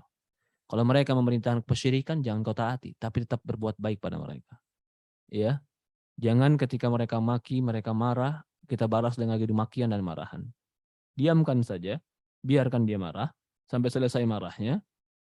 Lalu ketika waktu-waktu yang tepat kita bawa dia ke dokter dan berobat dengan medis. Allah alam. Mungkin kita cukupkan? Baik, bisa dicukupkan Ustaz. Jazakumullahu khairan katsira atas jawabannya dan juga atas materi yang sudah disampaikan pada pagi hari ini, pada siang hari ini Ustaz. Lakumus syukur wa takdir lil Ustadz Lutfi Abdul Jabbar. Syukran lakum muallimun al-fadil ala ma qaddamtum lana. Jazakumullahu khairan jaza ya Ustadz. Jazakumullah khair kepada semuanya, kepada ukhti juga yang telah menjadi moderator. Jazakumullah khair. Sekali lagi ana ata'adzar. Minta udzur atas keterlambatan ana. Jazakumullah khair. Semoga majelis ini diberkahi oleh Allah Subhanahu wa taala. Mari tutup dengan doa kafatul majelis. Subhanakallahumma bihamdi subhanallah ilaha illa anta astaghfiruka wa atubu ilaik. Assalamualaikum warahmatullahi wabarakatuh. Waalaikumsalam.